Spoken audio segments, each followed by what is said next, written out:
วิธีแจกนามแบบนปุงสกลิง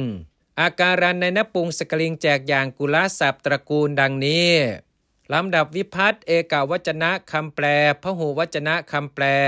ปัทมาที่หนึ่งกุลังอันว่าตระกูลกุลานิอันว่าตระกูลทั้งหลายทุติยาที่สองกุลังซึ่งสู่ยังสิ้นกะตลอดตระกูลกุลานิซึ่งสู่ยังสิ้นกะตลอดตระกูลทั้งหลาย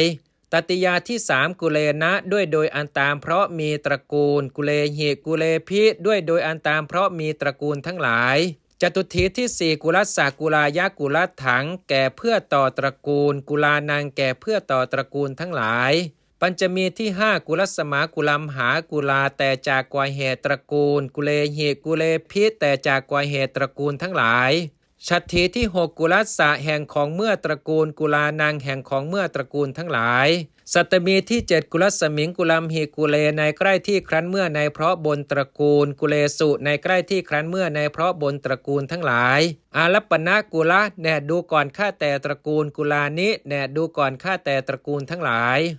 ศัพท์ที่เป็นอาการันเช่นนี้แจกเหมือนกุลศัพท์อังคะองค์อินะนิอุทรท้องโอทาริมฝีปากกัตถะไม้กัมมะละดอกบัวคาระเรือนจักกะจักล้อชะตะฉัดร่มชละน้ำตะละพื้นธนทรัพย์ปัณณะใบไม้หนังสือพละผลไม้พละกำลังพลพัตตะข้าวสวยมัชชะน้ำเมายันตะโยนรัฐะแว่นแขวนรัตนะแก้ววัฏฐะผ้าสกตะเกวียน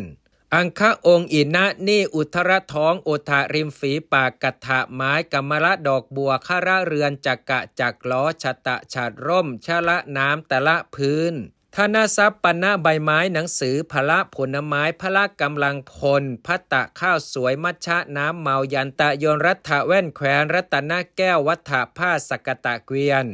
อังคศัพท์อาการันแจกเหมือนกุลศัพท์ลำดับวิภัตเอกวจนะพหูวจนะปัทมาที่หนึ่งอังคังอังคานิทุติยาที่สองอังคังอังคานิตติยาที่สามอังเคนะอังเคหิอังเคพิจตุทีที่สี่อังคัสสะอังคายะอังคัตถังอังคานังปัญจมีที่ห้าอังคัสสมาอังคัมหาอังคาอังเคหิอังเคพิฉัตถีที่หกอังคัสสะอังคานังสัตตมีที่เจ็ดอังคัสสมิงอังคัมหิอังเคอังเคสุอารัปปณะอังคะอังคานิอาการันในนปุงสกลิงแจกอย่างกุลศัพท์ตระกูลดังนี้กุลังกุลานิกุลังกุลานิกุเลนะกุเลหิกุเลพิกุลัสสะกุลายะกุลัตถังกุลานังกุลัสสมากุลัมหากุลากุเลหิกุเลพิกุลัสสะกุลานังกุลัสสมิงกุลัมหิกุเลกุเลสุกุลกุลานิอังคศัพท์อาการันแจกเหมือนกุลศัพท์อังคังอังคานิอังคังอังคานิอังเคนะอังเคหิอังเคพิอังคัสสะอังคายะอังคัตถังอังคานังอังคัสสมาอังคัมหาอังคาอังเค